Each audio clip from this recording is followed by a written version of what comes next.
think that conversation around reparations does get very complicated, and I know that there are a lot of people that advocate for that. But beyond that, I have to ask you, what's complicated about it? Where would you be today without slavery? That's a great question. That's what we call one of those counterfactual hypotheticals, right? It's hard for me to tell you where I'd be without slavery because our entire history was interrupted by it. But black people, or African people more importantly, had empires. We had civilizations. We had governments. We had order. We had laws. Were we perfect? No society, no civilization is perfect. But the question, where will we be without slavery, would imply or suggest to people that somehow we have benefited from the enterprise of slavery, or that somehow in the aftermath of slavery we're better off than we otherwise would have been. And there's absolutely no evidence to believe that African people were better after interacting with enslavers, after interacting with the European colonists. There's no evidence of that. So I don't know where we'd be without slavery, but I'm certainly sure it's better than where we would otherwise be. Yeah, see, and I would counter that personally with what we see on the continent of Africa today. I mean, honestly, you talked about some people having, some of the kingdoms and being on the hierarchy in Africa and different countries in Africa, and sure, but those weren't the people that were being sold into slavery. See, so it's like it's so hard to understand. But Kim, where in Africa? I want you to be a little more specific. Where in Africa can we point to and see any kind of problem, any kind of disruption that hasn't been touched or interrupted by Europe? You're kidding, right? Okay, so my family is from both. Name a country that hasn't been. You're saying Nigeria and Cameroon haven't been affected by Europe? That's your argument? There's many countries in Africa that did not have Europeans colonize it, and they're still down today. Look at the Congo, for one thing. We don't talk enough about the Congo and what they're dealing with, especially when it comes to China and everybody that is going into their country to extract cobalt and lithium and all these things that we want here in America to make us feel good with electric vehicles. So if we want to go down that road, we can go down that road, okay? But at the same time, not every country was invaded by Europeans that then put colonization on their culture and their people. That did not happen everywhere. But I can tell you right now in Cameroon, you have a situation where you have people running. Go ahead. Continue. Finish your thought. Right now. We have tribes in Cameroon right now that are trying to run from the military, run from the government, and it is black on black in Cameroon. This is what's happening across Africa. I'm not saying you being a slave from a family of slavery is great. I'm not saying it for myself either. But you can't sit here and say that your life would have been better without slavery, because we just don't know. We can look back onto the continent of Africa today, and we can say that there are a lot of places where people are leaving, seeking refuge to come here in America, because this is the land of opportunity. Kim Klacik is stuck on stupid. Apparently, Kim Klacik has never heard of the Berlin Conference of 1884 and 1885, where 14 European nations carved up Africa into colonies. Okay, Kim Klacik is stuck on stupid. Apparently, she's never heard of the Berlin Conference. And if we look at this article here, and we do all this in my classes, we get deep into this information. This is from thought.co.com. The Berlin Conference to divide Africa. The colonization of the continent by European powers. You have 14 European nations that met in Berlin, Germany, to carve up Africa in colonies. The Berlin Conference was Africa doing in more ways than one. The colonial powers superimposed their domains on the African continent. By independence returned to Africa in 1950, the realm had acquired a legacy of political fragmentation that could neither be eliminated nor made to operate satisfactorily, end quote. So the purpose of the Berlin Conference, it was at the Portugal. German Chancellor Otto von Bismarck called together major Western powers of the world to negotiate questions and end confusion over the control of Africa. There was only two countries that weren't colonized during this colonial period. Ethiopia, and Italy tried to invade Ethiopia, actually twice, because at the Battle of Adwa, March 1896, the Ethiopians defeat Haile Selassie. Menelik II, Emperor Menelik II, 1896. They defeat the Ethiopians, beat the hell out of the Italians. They defeat the Italians. They beat the Italians so badly that the Italians lied to the rest of the world and told the rest of the world that the Ethiopians were white, because they didn't want the world to know that they got their behinds kicked by black Africans. Okay. If you look at blackpast.org, Battle of Adwa, and I don't have time to make this a long history lesson. But if we look at blackpast.org, look at this entry here for the Battle of Adwa, March 1st, 1896. A second here. Okay, let's look at this quickly here, because then I have to get out of here.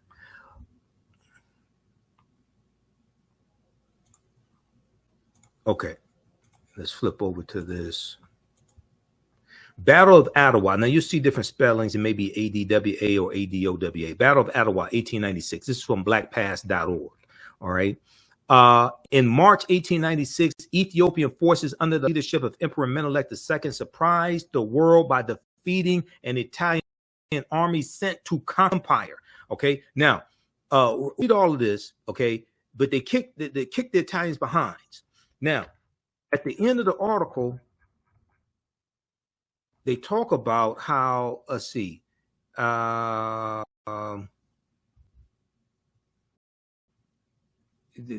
Ethiopian victory secured independence until Italian dictator Benito Mussolini attempted to conquer the nation when he invaded in 1935. Okay, and this is leading up to World War II. Ethiopia initially resisted the Italians alone, except with the help of anti-fascist volunteers from the United States and other nations. The Battle of Adwa. Hold on, where's this? The part I'm looking for. Oh, right here. Okay. Victory at Adwa sealed the unification of Ethiopia and solidified Emperor Menelik II's claim to the title of emperor. Europeans and European Americans interpreted the story of Adwa in different ways. For some, it was an opportunity to discredit Italy militarily. For others, it was important to advance the view that the Ethiopians were not black. For others, it was important to advance the view that the Ethiopians were black, thus explaining away the significance of white and European defeat. The Italians told the rest of the world that the Ethiopians were not black. They said they were white. They didn't want the rest of the world to know that they got their behinds kicked by these black Africans. But at the same time, the other European nations didn't want to give other African nations ideas. Oh, we can overthrow our white oppressors also. So when you have somebody like Kim Klacik, who doesn't understand that there was only two African nations that were not colonized, Ethiopia and Liberia. Liberia was created in 1821, right around 1821, by the American Colonization Society. It was created by the U.S. government. All the rest of the African nations were colonized, okay? And most of that colonization is the result of the Berlin Conference of 1884 and 1885 that took place in Berlin, Germany. 14 European nations are there. No representation for Africa was there. 1884, at the request of Portugal, German Chancellor Otto von Bismarck called together the major Western powers of the world to negotiate questions and end confusion over the control of Africa, because Europeans have been killing each other for hundreds of years over different territories in Africa and the natural resources. So they came together, basically said, look, we don't have to keep killing ourselves over this, over Africa. Africa is large enough for us to carve it up into colonies and continue to rape it without having to kill each other. German Chancellor Otto von Bismarck appreciated the opportunity to expand Germany's sphere of influence over Africa and hoped to force Germany's rivals to struggle one another for territory. Okay, now Kim Klacik mentioned the Congo. Apparently, Kim Klacik has never heard of King Leopold II, who killed millions. The Congo was colonized by Belgium, and King Leopold II killed millions of Africans in the Congo. But let's continue, though. At the time of the Berlin Conference in 1884, 80% of Africa remained under traditional and local control. What only resulted was a hodgepodge of geometric boundaries that divided Africa into 50 irregular countries. This new map of the continent of Africa, these geometric boundaries created by these Europeans, was superimposed over 1,000 indigenous African cultures and regions of Africa. The new countries lacked rhyme or reason and divided coherent groups of African people and merged together disparate groups who really did not get along. What we see in Africa today is largely a legacy of the colonialism, even though you did have the African liberation movements and the revolutions starting with Ghana in 1957, and it continues with different Africans. Most of them still have ties and are still controlled to various extents by their former colonizers. Now, this map right here shows you African colonization after the Berlin Conference, and it shows you the areas of Africa, the colonies, the areas that each European nation gets. Okay, and of the 14 nations that were there, because France, Germany, Great Britain, and Portugal were the major players in the conference, controlling most of colonial Africa at the time. Now, Great Britain is in the orange. Look at what Great Britain gets. They get South Africa, they get Namibia, they get Kenya, Nigeria, they get Egypt, they get Nigeria. Let's see, Nigeria. It's a number of different countries that Great Britain gets. Okay, we see France gets countries like Senegal, things of this nature. Okay, read the rest of this here. Read the rest of this article. We see the Congo. Congo goes to Belgium.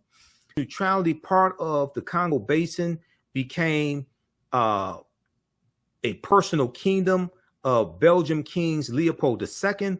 Under his rule, over half of the region's population died. Okay, Leopold II, who's a mass murderer. If we look at, let me see what I know. I have something on Leopold here.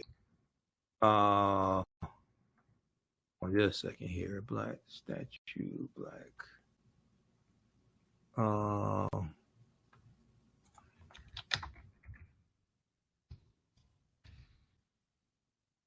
Belgium. Okay. So she mentioned, Kim Klacik mentioned the Congo, but she didn't mention Leopold. Leopold II, Belgium wakes up to its bloodiest colonial past, June 13, 2020. Here's a statue of Leopold. Leopold II ruled Belgium from 1865 to 1909. Activists want this statue in Brussels removed due to his brutal regime in Congo Free State.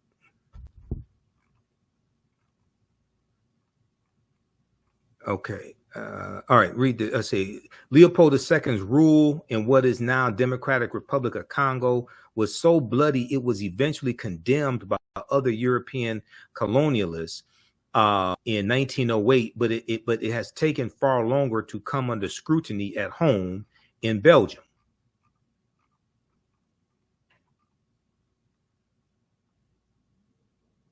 Last week, thousands in the country of 11 million joined solidarity protests about the killing of a U.S. black man named George Floyd in police custody. A renewed global focus on racism is highlighting a violent colonial history that generated riches for Belgians, but death for Congolese. Now, Deborah Kayembe is a Congolese human rights lawyer who has lived in Belgium. She said, everyone is waking up from a sleep. It's a reckoning with the past. Okay, read the rest of this here. This deals with King Leopold II. Colonized Congo. Killed millions of Congolese. All right, look, if you learn anything from today's show, especially dealing with history, you can support the African History Network, $ TheAHNShow through Cash App, and also through PayPal, paypal.me/TheAHNShow. This show does not come together without financial resources. So we definitely need your support. We definitely appreciate your support. It takes a lot to produce this show, keep the African History Network running, pay the bills, pay for the services that I use, like which I'm broadcasting through right now, that lets me broadcast on multiple platforms and archive this information. $TheAHNShow through Cash App. Right on the homepage of our website, we have our Cash App and PayPal information. When you scroll down below our classes, below the information on the online classes that I teach.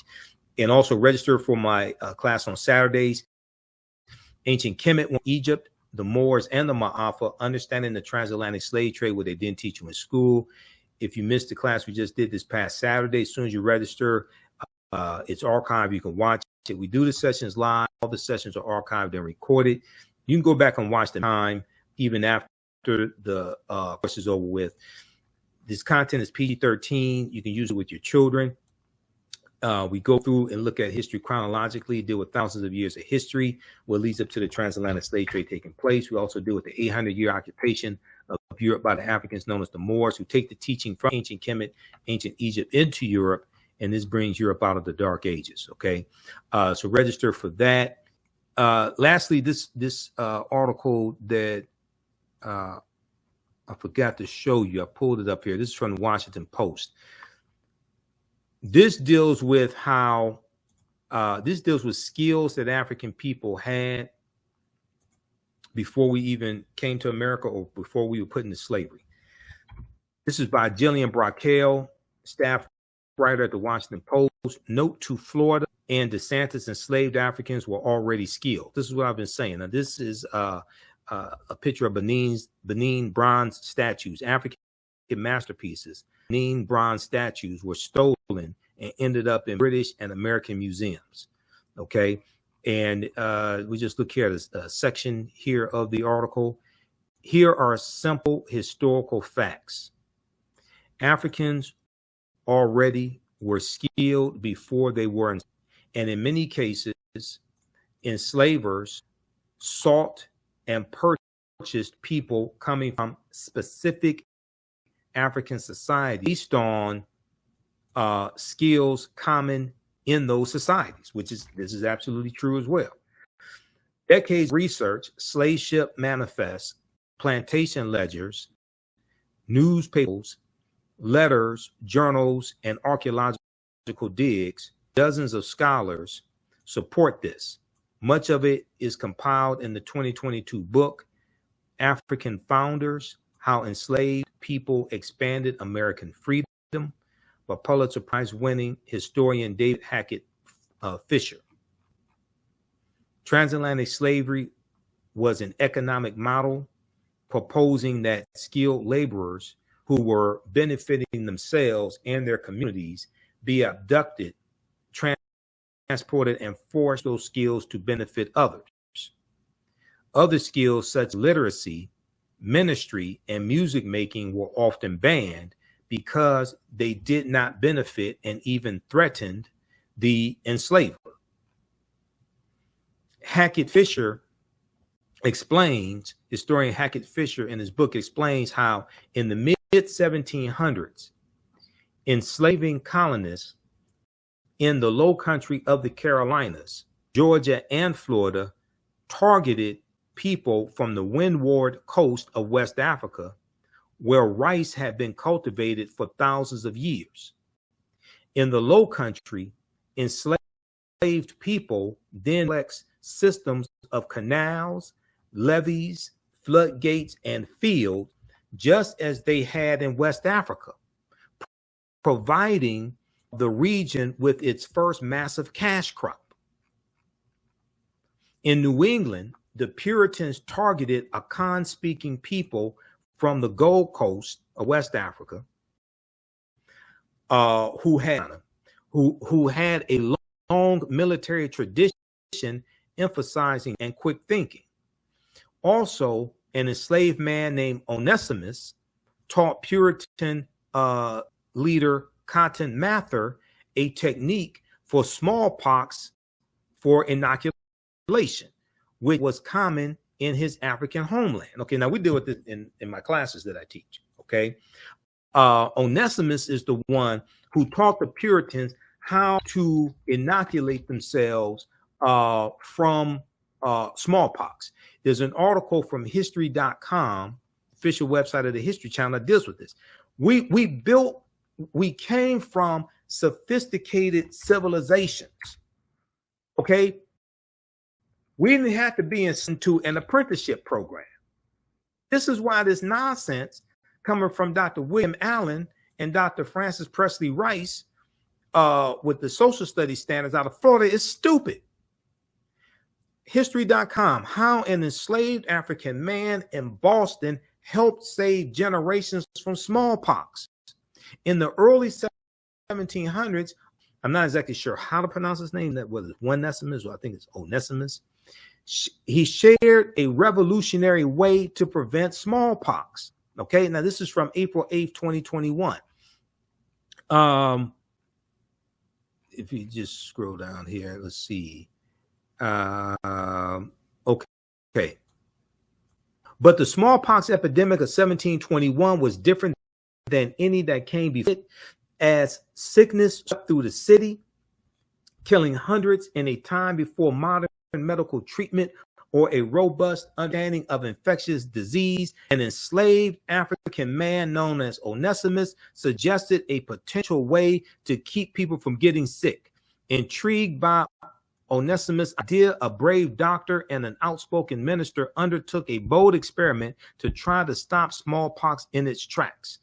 Okay, okay, let's see here. Smallpox, the first enslaved people. In 1706, an enslaved West African man was purchased for the prominent Puritan minister Cotton. Okay, the prominent Puritan minister Cotton Mather by his congregation. Cotton Mather gave him the name Onesimus after an enslaved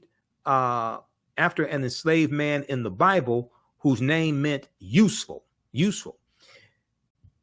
Puritan minister Cotton Mather, who powerful figure in the Salem witch trials, believed that owners of enslaved people had a duty to convert enslaved people to Christianity. How nice of him. Well, we could say that's mighty white of you, but okay, whatever. So that owners of enslaved people had a duty to convert enslaved people to Christianity and educate them. But like other white men in his area, he also looked down on what he called the devilish rights of Africans and worried that enslaved people might openly rebel. He was right to worry that we may take up arms against our oppressors.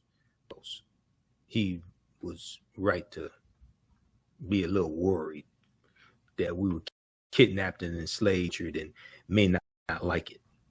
Okay, read the rest of this article here. But this deals with Onesimus and how this African man saved all these white people. How an enslaved African man in Boston helped save generations from smallpox.com, official website of the History Channel. Okay, now let's go back to this from Jillian Brockel very quickly. Then I have to get out of here. All right. Chesapeake enslavers wanted people like the Crew people, KRU, specifically for their skill for boat building.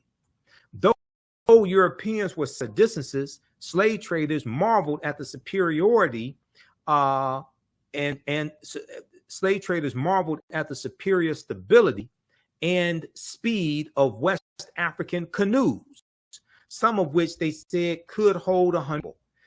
These boat designs were ideal for fishing, freight, and ferrying up and down the Chesapeake Bay. And later in Texas, enslavers wanted a subset of enslaved people in South Carolina descended from the Fulani, because they were already skilled herders, okay, the cattle, okay, herding cattle. The term boy likely originates from this South Carolina group.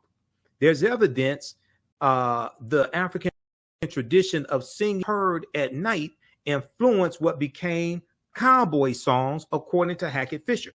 Now, the term cowboy, originally the term cowboy was a derogatory term that white men used for African-American cattlemen, cowhands, because white men were called cowhands or cattlemen. African-American men were called cowboys as a derogatory term for them. Okay, as you have the westward migration in this country, especially after slavery ends, westward migration going to the 1870s, things like this, 1870s, 1880s. You have the westward expansion. You have you go to 1849, the gold rush in California, 1849. California becomes a state in the Union in 1850. Okay, so all that period of time.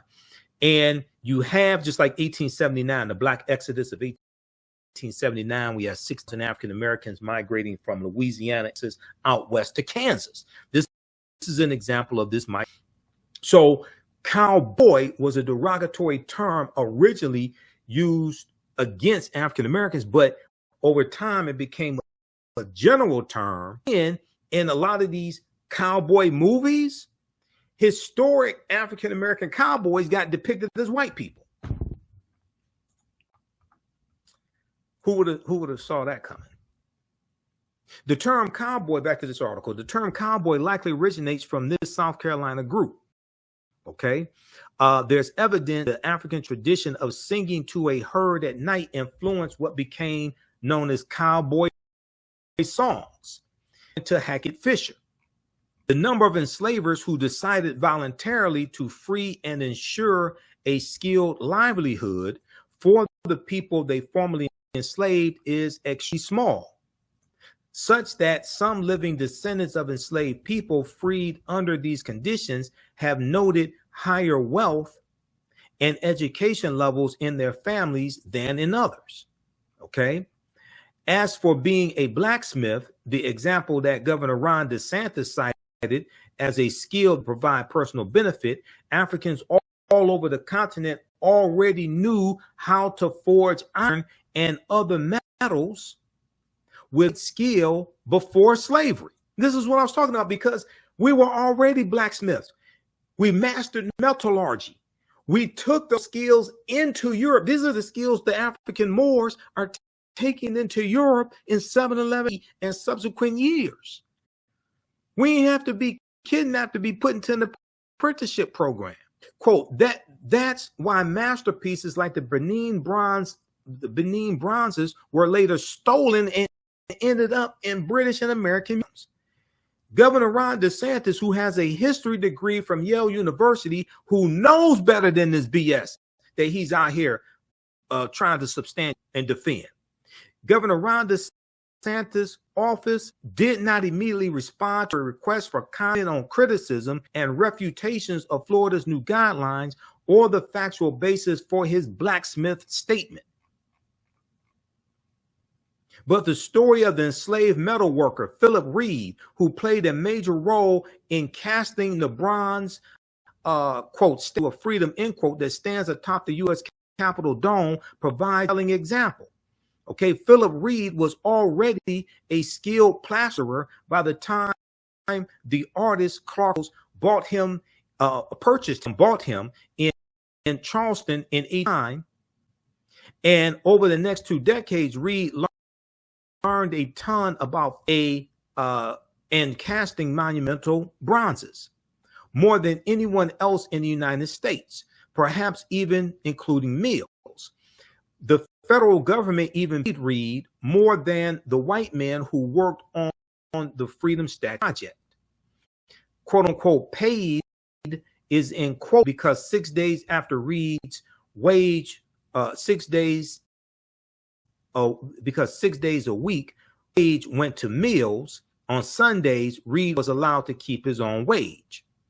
Later, when an act of Congress forced Mills to free Reed, Mills demanded the government pay him 3 times as much for Reed as for the other people he enslaved to compensate him for those of Reed's skills. Okay, so the question is that, so did Reed personally benefit from learning how to cast bronzes? Save for those Sunday wages, it appears not. Patient who went back to plastering, working for himself until his death in 1892. There's record of him ever working again with bronze. Whether he wasn't allowed to or simply didn't want to is unknown. Okay, read the rest of this article here. It's a really good article. This is something I talked about last week on this show last week. And there was this on Rolling Modern Unfiltered. There were at least 262 skills, trades, and crafts. The name of this article, Note to Florida and DeSantis, enslaved Africans were already skilled. This is from the Washington Post, okay? There were at least 262 skills, trades, and crafts African people had in this country from 1619 to 1865, all right? A lot of these skills, trades, and crafts we brought with us. So when we look at, if we look at this slide here that I showed you last week, these skills, trades, and crafts come from the book, The Other Slaves, by James and Ronald Lewis. The book came out in 1970. It's called The Other Slaves, Mechanics, Artisans, and Craftsmen. There were at least 262 skills, trades, and crafts that we had. A lot of these skills we brought with us from Africa. Some we learned here in this country. And these are skills, trades, and crafts that we used to build this country. All right. Okay. So look, we have to get out of here. Hopefully you learned a lot on today's show. And this is just a sample of the type of information that I deal with in my online history classes. And one of the things that we do is show you the connection between history and historical events and laws and policies that are continuing to impact us today. People's history and culture teaches them how to deal with the problems of the past and the present and the future to meet the needs of the community. And what you do for yourself, what you do to yourself, and what you allow other people to do to you and get away with is based upon what you think about yourself. What you think about yourself is based upon what you have been taught about yourself. What you've been taught about yourself is based upon everything you've read, heard, and seen about yourself. And the reason why African history and culture is so important, as two of my teachers, Dr. Leonard Jeffries and Professor James Small, correctly teach us, African history and culture gives us our VIPs. It gives us our values, our interests, our principles. And this gives us our foundation. This gives us a cultural paradigm to see reality through. our values, our interests, and our principles. African history and culture gives us our self-esteem, our self-development, and our self-worth. This impacts our economic empowerment and how we engage in economics, like the cooperative system of cooperative economics, which are principles we brought with us from Africa as well. And this also impacts our political empowerment, how we engage in politics, and our understanding of politics. So we have to have a synthesis of all three of these, not just one of them. Okay. All right. So be sure to register for my online history classes. Visit our website, TheAfricanHistoryNetwork.com. Remember, right now is correct. Wrong behavior is not over till we win. Wakanda forever. And